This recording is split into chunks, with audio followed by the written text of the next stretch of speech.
सभी बच्चों को नमस्कार। हम बात कर रहे थे नीट फिजिक्स की जो पीवाईक्यूज हैं उनका वीडियो अपलोड कर रहे थे, उनका सोल्यूशन प्रोवाइड करने की कोशिश कर रहे हैं, थे नहीं, ठीक है। उसके तहत हम बात कर रहे हैं यूनिट्स एंड मेजरमेंट की। अगला क्वेश्चन बेसिक खिदमत है आपके सामने, देखिए और एंजॉय करिए। NEET physics PYQs topic units and measurement. देखिए क्वेश्चन नीट 2021 का है।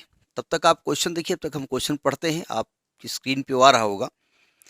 If force F, acceleration A and time T R chosen at the fundamental physical quantities, यानी फोर्स एफ को फंडामेंटल क्वांटिटी माना गया, एक्सेलरेशन ए को माना गया और टाइम टी को माना गया।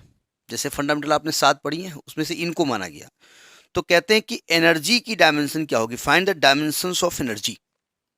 ठीक, अब आते हैं क्वेश्चन पे। देखो कह क्या रहा है कि जो एनर्जी है उसको फोर्स के टर्म में लिखा गया है, उसको एक्सेलरेशन के टर्म में लिखा गया है और उसको टाइम के टर्म में लिखा गया है।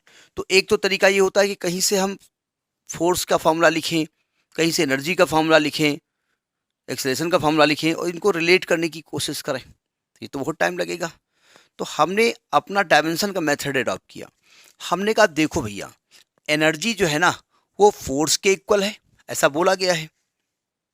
उन्होंने कहा इक्वल नहीं है, फोर्स के टर्म में लिखा गया है, फोर्स पर डिपेंड कर रही है। तो अब डिपेंड कैसे कर रही है, तो आपने पढ़ा होगा डायमेंशन में कि हमने माना कि हो सकता है फोर्स की पावर ए पर डिपेंड कर रही हो सकता है। अब कहा एक्सेलरेशन पर डिपेंड कर रही है, तो आपने कहा एक्सेलरेशन की पावर बी पर डिपेंड कर रही है। ये ए पावर है, ये ए एक्सेलरेशन है, ठीक है।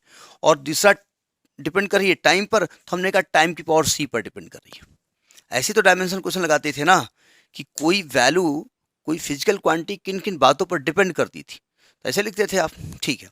तो अब क्या करिए, दोनों तरफ की डायमेंशन लिख दीजिए और ए बी सी की वैल्यू निकाल दीजिएगा, आंसर आ जाएगा। तो हम जानते हैं एनर्जी की डायमेंशन क्या होती है, एनर्जी की वही होती है जो वर्क की होती है। डायमेंशन फॉर्मूले याद होने चाहिए, क्वेश्चन उससे बहुत पूछे गए हैं। तो एनर्जी के क्या हो गया, M L square T inverse two.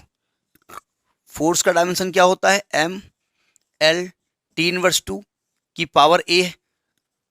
Force की नहीं मालूम तो मास इंटू एक्सेलरेशन लगाइए, एक्सेलरेशन की नहीं मालूम तो v अपान टी लगाइए, rate of change of velocity.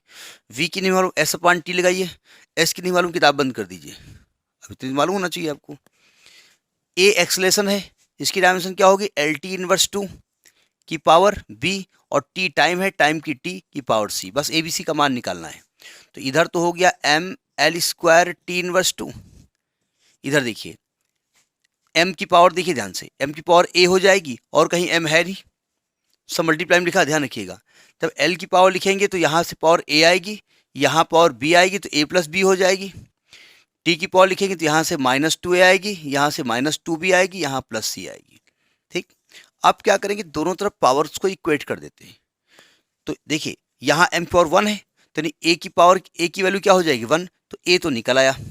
तो थोड़ा थोड़ा फॉर्मूला बनने लगा कि E बराबर f की पावर 1 आ गया। ठीक, अच्छा L की पावर क्या है, a प्लस बी, और यहाँ L की पावर क्या है 2, और a निकाल चुके हैं आप पहले से। तो a की value 1 plus B is equal to 2, तो b की वैल्यू 1 आ गई, तो b भी 1 आ गया, यानी यहाँ पे a की पावर भी 1 आ गई। ये फॉर्मूला निकल आया। अच्छा t की पावर क्या है, -2a -2b प्लस सी, यहाँ t की पावर -2 है, तो -2 और a 1 हो गया, -2 b 1 हो गया, plus C is equal to -2, तो ये -4 हो गया, और -4 उधर गया तो +4 हो गया, तो c is equal to -2 + 4, c की वैल्यू क्या आ गई 2, यानी ये 2 आ गया। तो आपको जो फॉर्मूला बनेगा E is equal to F की पावर 1, a की पावर 1, t की पावर 2। इसका जो पार्ट है वो बी पार्ट सही है इस बुक में जो है, ठीक, जो फोटो आप सामने उसका बी पार्ट सही है।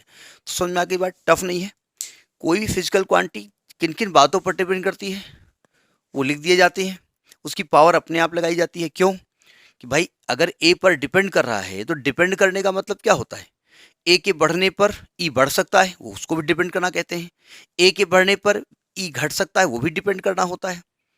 ठीक है, अगर ये आपको ना आता हो तो हमारी जो प्लेलिस्ट है डायमेंशनल एनालिसिस की, उसका एक हम कोशिश करेंगे कि इसका एक मतलब उसको इसमें भी डालने की कोशिश करेंगे, इस प्लेलिस्ट में भी उसको हम डाल देंगे उस टॉपिक को, तो उसको देख के तब यहाँ पहुँचिएगा, ठीक है। तो this is question number which was in NEET 2021। Okay, thank you.